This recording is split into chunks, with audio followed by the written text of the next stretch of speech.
Episode 39. Whoa. Here we go. All right. Hey, that's just dads who try, dog. That's just dads who try. It's just team no sleep, baby. Dads who try. All right. Welcome back to another episode of Dads Who Try. Excuse me. I don't know what just happened right there, but welcome back to another episode of Dads Who Try. This is episode 39. We're almost to 40. Episode 39, feeling mighty fine. I was just actually going to rhyme that. Look at this. I got a monster. Yeah. Do you remember doing this? Yeah, why did people do that? Because we were so terrified it was going to explode. And for whatever reason, we said, if we do this, it would, Yeah. Do people still do that? Dude, stop. You kind of got me. Yeah, I don't know if it's still really a thing or not. I haven't seen a ton of people do it anymore. No. So maybe it doesn't work. I don't think it does. I think that there are a lot of things maybe in our lives that we do that probably doesn't work. I agree 100%. What would be one of those things in your life that you do that maybe seem like it works, but it doesn't? Wow. I use Google Maps. Yeah. And people swear by Apple Maps. Some people swear by Waze. Yeah. I'm actually convinced, I'm diehard Google Maps. Yeah. If you use Apple Maps or something else, I'm like, dude, you're for real. But I only use Apple Maps. yeah, exactly. Dang. Yeah, boo. But at the same time, I know that Google Maps and Apple Maps, Yeah. they're gonna get you in the same place in within Minutes. a minute of each other. Yeah. It's it really doesn't. Except for Waze. There has been times where I was kind of shocked by Waze. I need an app that sounds like Google Maps, because I'm pretty sure they do live updates, right? As you drive, if there's something that happens, you'll get it. Oh yeah. But now I kind of see with Apple Maps, same thing. Yeah, if there's an accident, they all do the same thing. They do the whole save 2 minutes and then if you click on it, it'll transfer over to another route. Yeah. So I don't know what works, what doesn't. I'm just trying to get to point A to point B as quick as I can. But tapping the top of the can, trying to think what else, what other type of stuff. Do you remember blowing into the bottom of a video game? Yeah, exactly. Or blowing into your charger port, hoping that, it would get a better charge. I never heard of that one.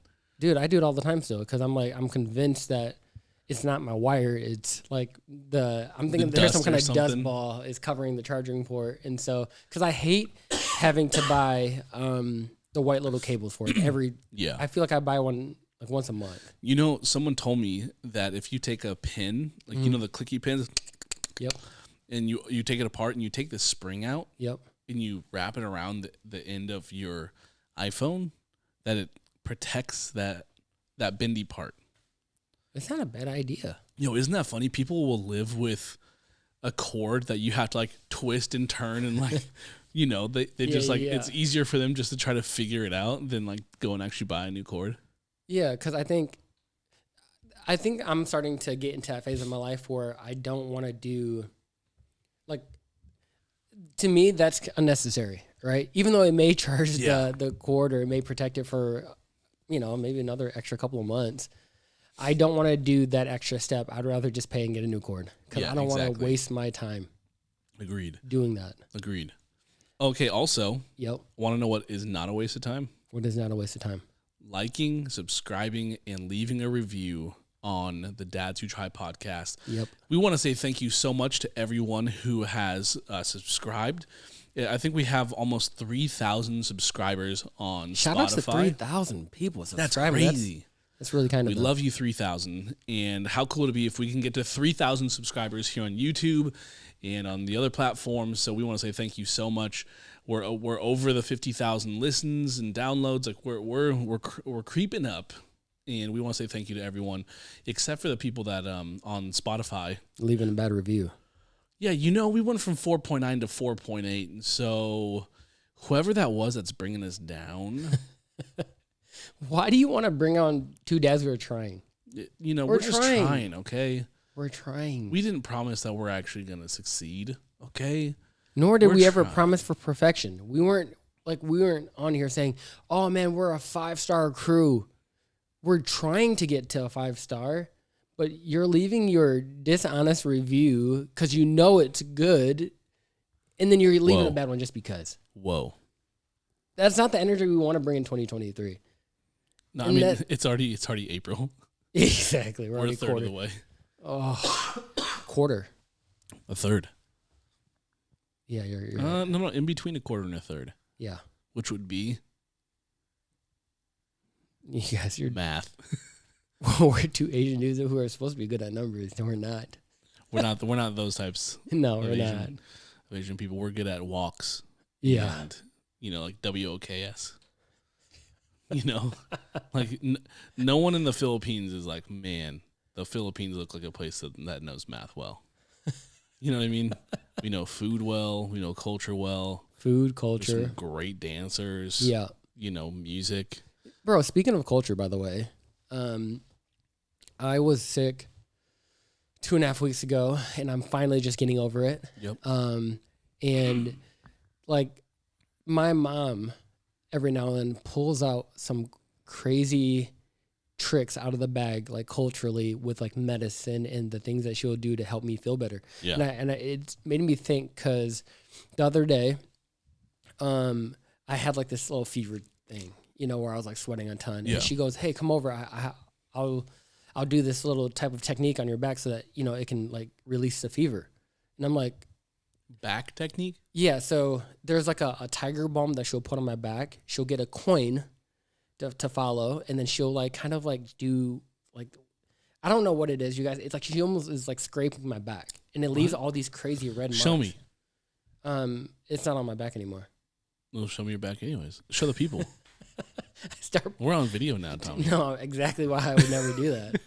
But anyways, all these kind of like, there's like these red marks, and then it like lifts it feels like right. It's like the same thing as like the same idea as the suction stuff. The cupping. Cupping. Yep. Very similar. And it's supposed to raise all these toxins out of your body, like lifts it all up and gets rid of them. And I will say, and it's a Chinese technique. It's like Chinese medicine. It's all. Tommy, you know what that cultural. sounds like? What? No, because it actually works. Does it actually work? Bro, I literally felt, I wouldn't say 100% better, but the fever was gone. Okay, do it to me. You're not ready to handle that kind of pain. The tiger balm. Does it hurt that bad? Kinda. If you're not like in certain areas of my back, I'm sensitive, and I'm like, "Mom, like, why are you like going so hard on my back with the coin? Like, that hurts." Are you the type of guy like you want to go to the masseuse though? Like you want to go to get a massage? Oh, yeah, every time. Oh, and bro. Are you a deep tissue or a Swedish? No, give me that deep tissue type stuff, because I got. Girl, give me that deep tissue.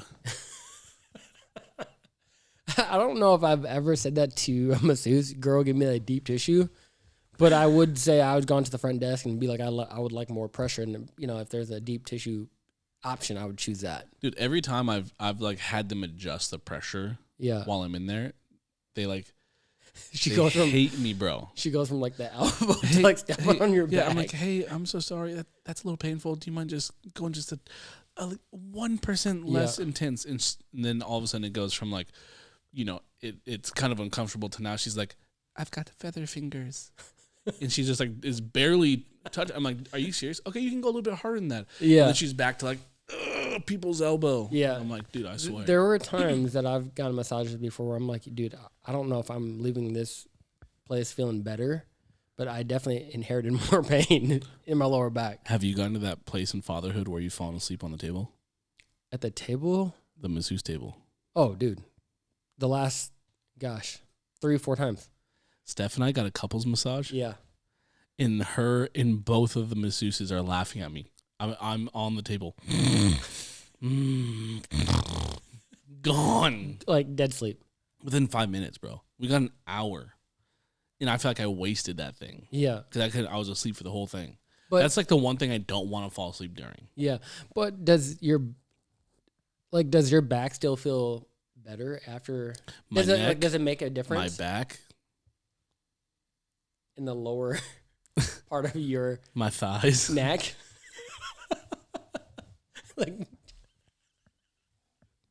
that's gotta be the nastiest song of all time. God, why do you gotta do these things? Hey, I was just wondering, next time you go get a massage, you You walk in, hey, so what do you want? Oh, well, I was thinking my neck, my back, my thighs, and my upper crack area, please. Yo. Your upper crack area? Yeah, my lower back. I just... Yo. You don't call it lower back anymore. It's upper crack. Yo. That's genius. Yo. Why is it that some people I feel like they got like their butt crack goes halfway up their back? Dude, I don't know. You know what I'm talking about? But if my butt crack is ever going up my lower, like higher than where it should, dude, I'm wearing a sweatsuit my whole life. Yeah, I'm tucked in. I'm tucked in. You would never see me at the beach. I'd honestly wear sweatsuits into the shower. It's never coming off. Okay, hold up. The fam's gonna come up and get swimsuits real quick. Okay. We're at 11. We're just gonna keep on recording. Okay. But we'll know to cut it when they come in. Okay. All right. Yeah, I think that we can officially rename the lower back. Yeah. To upper crack. Upper crack. And dude, my upper crack is hurting so bad. Yeah, doctor, honestly, I've been going through so much pain. A lot of it in my upper crack area. Yo, could you imagine the doctor's face? He's like, "Excuse me." Yeah, You mean your lower back? Oh, I've never heard it called that before. I've always called it lower back. I've always called it my upper crack my whole life. Yeah, I thought it was just your back and then your upper crack. Yeah. But my lower crack. Gosh darn. You know, we have an issue with our boys. Yep. And I hate to say it, but they're nudists. Yeah. Especially my 3-year-old. Yeah. Just balls to the walls. Just carefree living. You don't have to say it like that. It just is what it is. Yeah. I'm carefree. I'm not wearing clothing. Yeah, my 3-year-old doesn't want to wear clothing anywhere. Like we could be in a Costco and I turn around to get some pink Himalayan chips, and I turn back around, dude's pants are at his ankles. Yeah. And I'm like, brother, you don't do that in public. This is not okay. Yeah. They're called privates because they're private. We don't know. This is not okay. As you're teaching him that, does he get it or not really? He thinks it's a game now. Yeah. Testing the waters. So now it's like, the other day I turned around. We're outside at a park. I turn around, look at a seagull or something. Ooh, look at that seagull. That's a cool seagull. I turn back around. Kids peeing on a tree. Yeah. Which, okay, you got to go pee. Good for you for not going in your pants. But also, the bathroom is 4 feet away. Like, he would rather pee on the outside of the bathroom than walk into the stall. That's incredible. Yo, what was that? That was my throat. Like, what the monster going down. That was actually a monster. That was a monster trying to come up. Let me.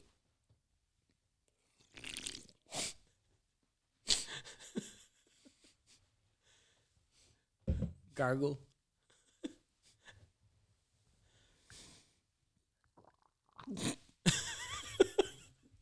Oh gosh. I'm sorry if you guys listen to the podcast. We're mature adults. Hey, let's get back to fatherhood. Oh yeah, so okay, but let's talk about this real quick, okay? Because Grayson, he's a nudist. Yep. He wants to be out there, and when we're in public, we're in Los Angeles. Yep. And I'm not saying that it's more pretentious of a place than anywhere else in America, but it is. Yep. And so in certain neighborhoods, yeah, people feel like it's their duty to make sure that you're parenting your kids the way they want you to parent them, and they don't have kids. And so if you correct your kid in public, it's like you might as well sign up to get CPS called on you. And I'm not talking about like hitting them or yelling at them. I'm like talking about like, hey buddy, you need to pull up your pants in Costco. Yeah. You know, some parent is at Costco going like, how dare you tell him what he needs? Sorry, not him. How dare you tell, sorry, what are your pronouns, little boy? Yeah, exactly. I'm like, who are you to tell me how to parent, first of all? And second of all, you want my kid running around Costco no pants? No pants running around Costco. You want my kid doing that? No one wants no little kids running around. No one wants a grown adult running around Costco no pants. Unless there's some weirdo. Yes. Dude, if you don't have kids, by the way, and you're trying to tell a parent how to parent their own kids, I'm going to find you and I'm going to body slam you. You don't know what it takes to parent a youngin'. Look, you think we're scared that our reviews will drop to 4.7 because we said it. We're not scared. We're not scared. We'll go all the way to 4.6. Anything below that, we'll sell ourselves. Yeah. Don't give me another bad review. Or we'll find you and body slam you. But I will say this. For example, on my way here, I'm in Minnesota and I'm flying to LA, and God bless their souls, but they're a family of five. No, they had 4 kids on this plane. One of them being the oldest, probably she looked like she was like 6. Yeah. The rest of them, the 2 were babies, and the 1 was probably 3. Brave. Wow. Bro. And they're kind of like the couple that was like, hey, we'll just buy our tickets, and then we'll ask people on the plane to see if they want to move and rearrange their seats. And so I kind of understand the situation as I'm watching this all unfold. And the 2 babies, prior to them taking off, are kind of going for it. They're crying, like screaming. Oh, yeah. And I'm like, and I'm only one aisle up from them. And so I'm kind of like hearing it all, watching it all. And the dad is like really trying to keep his cool and trying to sort.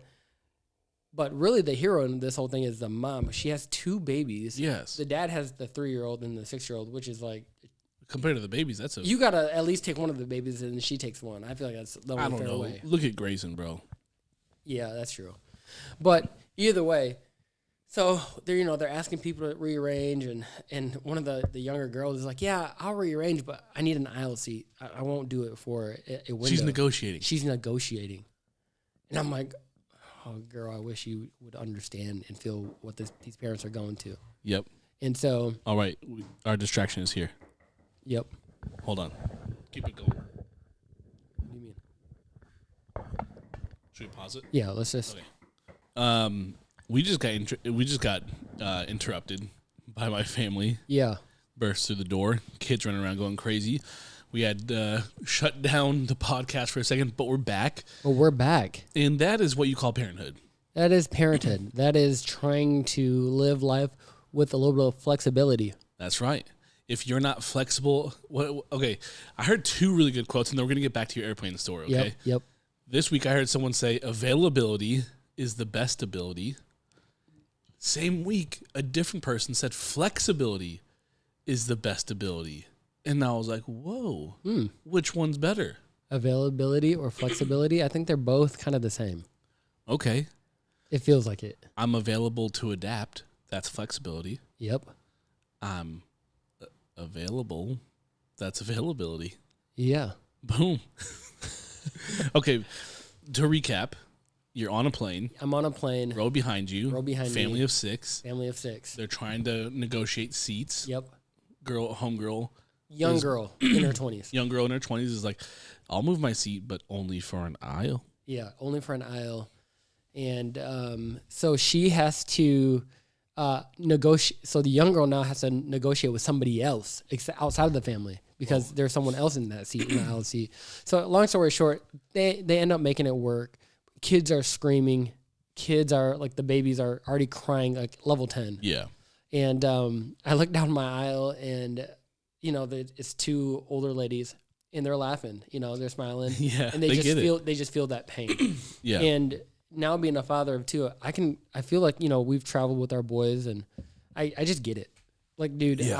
I used to have this, like, I never had an understanding for like people who would bring kids on a plane crying. And I'm like, why would you do that to you or to your family? Right. But now I'm like, I understand. Yeah. You know how like people on the back of their Subarus, they have like, I ran a half marathon. Or it's like 13.2, 13.2, 13.2, 10K, 10K, 26.2, 20, like all those stickers. Yeah. We should, as parents, start having, those things, but for how many times we've flown with kids. Yeah, I've traveled 20 times with 4 kids. Yeah, that's the equivalent of running 3 marathons. It is dude. You know what I'm saying? The anxiety level that a parent goes through when they're on the plane with a few kids, not even a few kids, even if it's just one kid screaming the whole time, you know, like what is it about? Like, I used to think like, man, I wish I would have gift cards or something, or like something to give to the people around me. I'm like, dude, because I can already tell. That's a good call. Next time I go on a plane with a kid, I'm carrying a bunch of earplugs. Yeah, earplugs. Hey, I'm so sorry, guys. Anyone need earplugs? I just brought them for you guys. I know how this is. Yeah, maybe earplugs. And people who don't have kids attribute it to bad parenting. Man, those are bad parents. Their kids are crying. And it's like, no, they're kids. The altitude changes. The pressure's hurting their ears. Yeah. Like they don't know how to navigate it. And so, man, those are bad parents. They're not bad parents.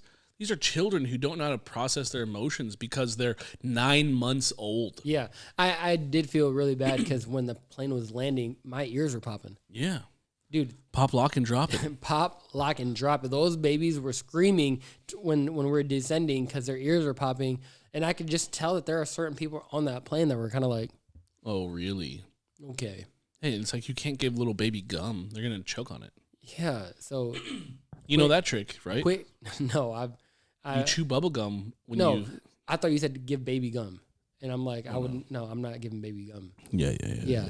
But you do chew on gum when you are descending or ascending. Yeah. And it kind of helps your ears. Yep.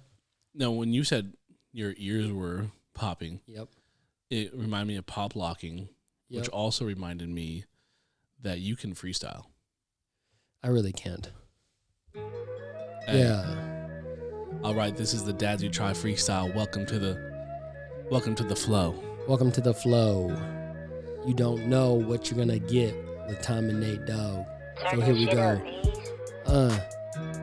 It's 11:37 on the dot. I'm coming through and I'm finding the spot.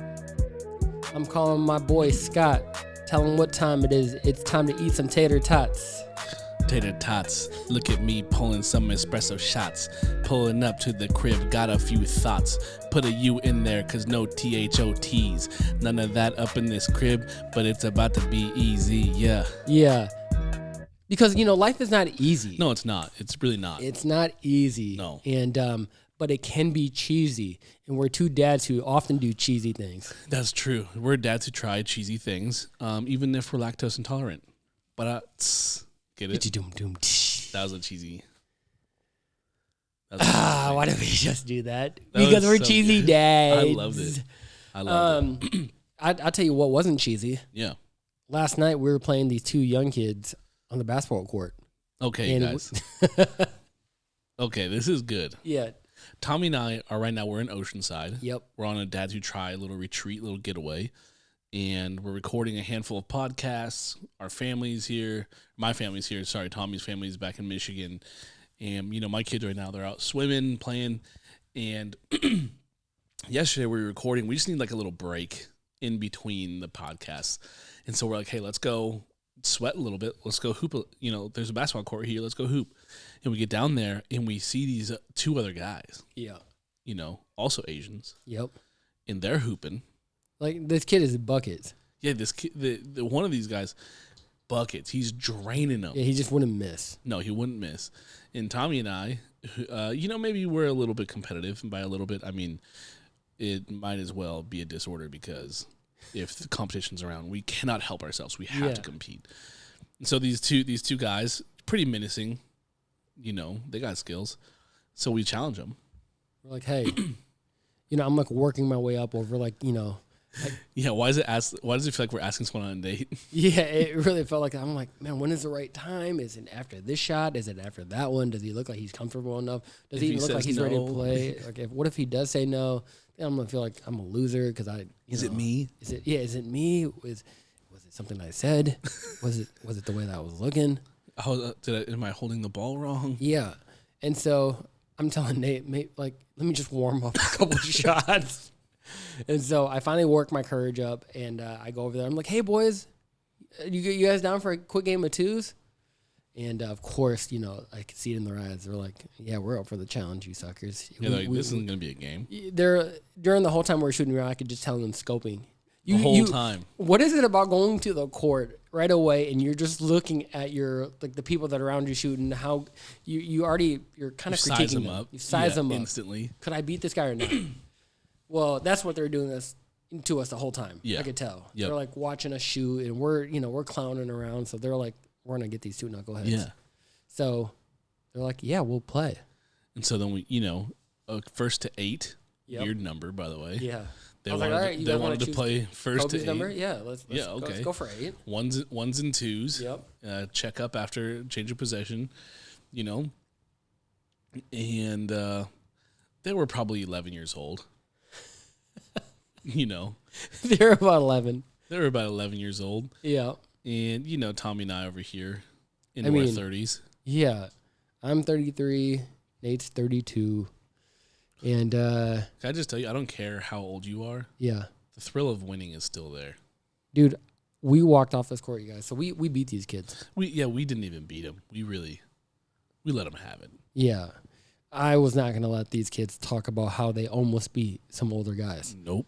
Or I'm going to send your tail back to school and you're not going to talk about it. That's right. You're not going to even talk about this time because we just owned you.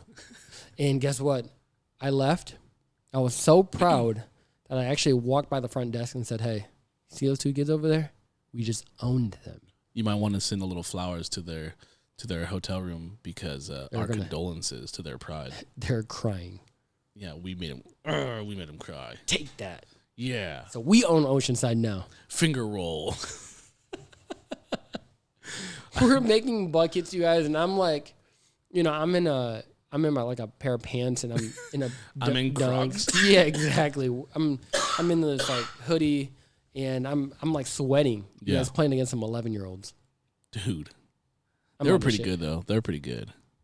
They kind of knew what they knew what they were doing. They could get some shots up. The older one, his name was Andrew. Yep. My middle name. I remembered it. Yep. And then the other one's Adam. Adam looked like he was 2 years younger, so yeah, he could have been. He was 9. younger. Yeah, he was younger.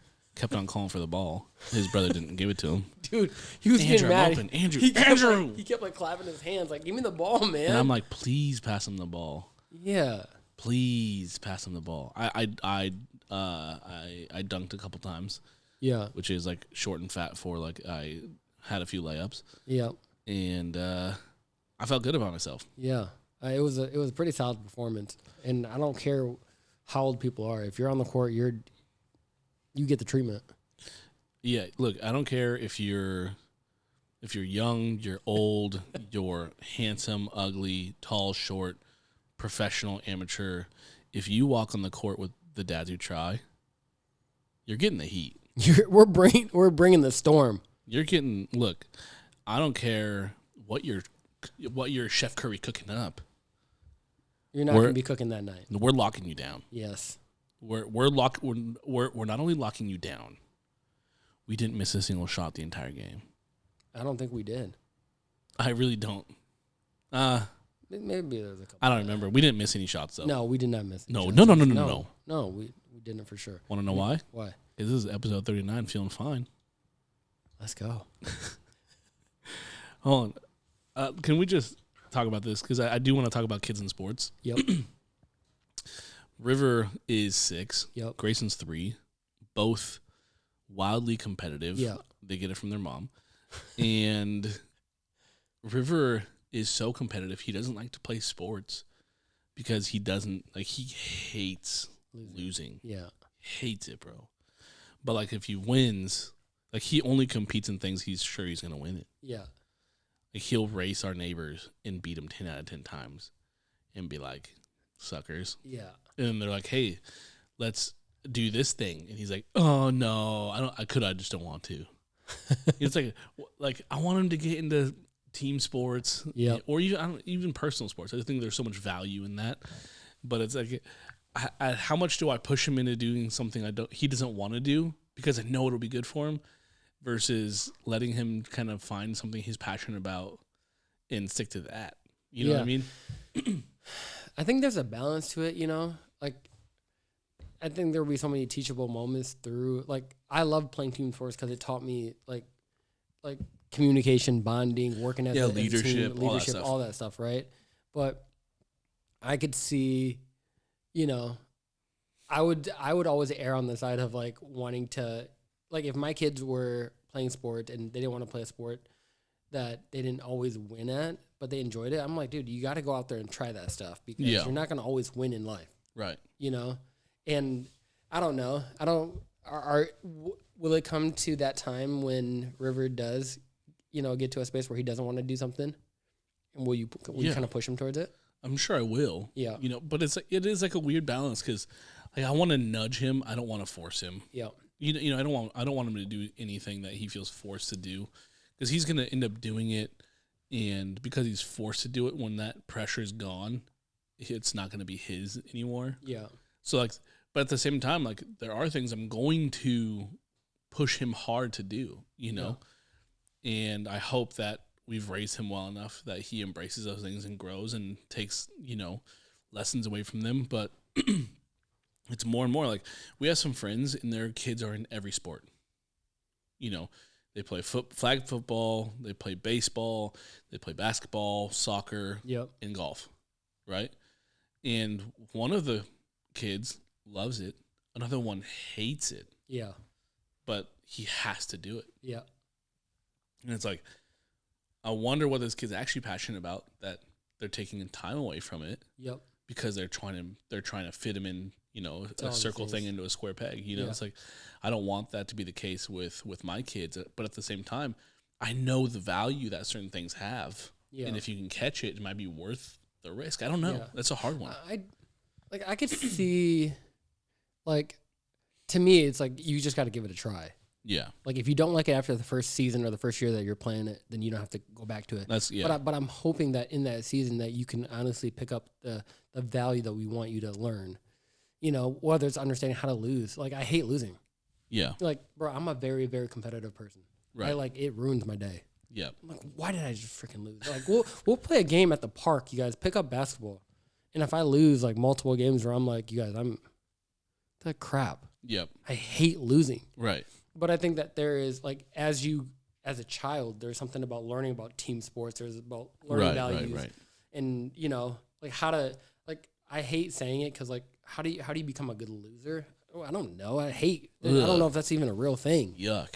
But I can accept certain things that if we never performed right or if we didn't play our best and we lost a game that other team just outperformed us, and fine, it is what it is. But at least I'll be able to learn, you know. Obviously, I think, again, all that to say is that I think in every season, if I'm not trying new things till like I actually just kind of gain its value. Yeah. I don't know. He said, how do you become a good loser? And I went, ew, yuck. Like that, just the idea of being a loser makes me repulsed. Yeah. But at the same time, like if you can't embrace that and embrace failure and learn from losing, and if you're a sore loser for the rest of your life, like you're never going to grow and develop because you're never going to put yourself in positions. Like you only grow when you're put in uncomfortable positions. Yep. So why did the greats always win? Because during practice, they put themselves in losing positions. Yeah. You know? And it's like, I want to get really used to, I want River to understand, I want Grayson to understand, like, losing isn't the end of the world. It is just an opportunity for you to fix the things that winning would have hidden. Yep, exactly. You know? Yep. You don't have a lot to fix when you're winning. No. And then when you lose and people catch up, you're going to start losing a lot more because you didn't develop the way you should have, like when you were losing. Exactly. Someone said it like this one time I heard. And it could have been just our last few podcast episodes ago, I think. And he said, it's not wins and losses. He said it's wins and lessons. And I thought that was such a bar. Shout out to Dom. Right. Circle Time Crew was good. Wow. It is pretty, like, I think it's just very important to understand that concept of what he's really saying. Yeah. Like, so good. It's, you know, as a competitor, yeah, of course we all hate losing. But I do think, like, if you can understand that a loss is only a lesson to be learned, if you don't learn it. That's the real loss. That's the real loss. Yeah. Right? Yep. And so, you know, And for all the parents that are like out there right now, you know, like I'm trying to really take that what he said, bro. Like, because when he said that, it really did turn something on my head. Click like, something. Wow, this is awesome. Like, I think that's how I'll probably end up looking at life moving forward. It's not just losses all the time. It's just lessons to be learned. And I hope that if I do something bad as a parent, you know, if I do something that I'm like, I feel like I missed a mark, and I'm hoping that I learn in that season, in that moment, and not repeat that same mistake so that I can become better. It's a lesson to be learned. I love that so much, Tommy. And I think a lesson to be learned is episode 39 was amazing. I loved it. We freestyled. Which we've never done before. Nope. We got interrupted by my family. Yep, which is never done before. Well, pounding on the studio walls a little bit. Yeah. Yep. I'm excited because our next episode is 40. Episode number 40. You guys better stay tuned because something special's coming. I'm not even giving them a hint. I have an idea. Talk to me. Do we do a giveaway? At episode 40? At episode 40. Episode 50. We do something really cool. Ooh, okay. I like that. Yeah. I like that. And it has to involve the listeners. We'll do a giveaway. Yep. Episode 50. Okay.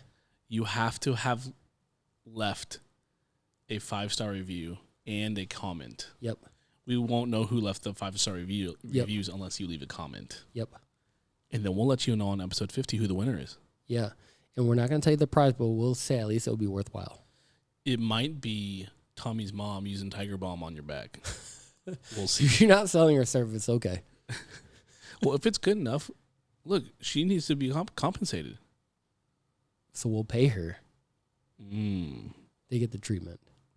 But we're not saying that's the prize. But if it was, I'll review 50 times. Hey, that's just dads who try, dog. That's just dads who try. Team no sleep, baby. Dads who try.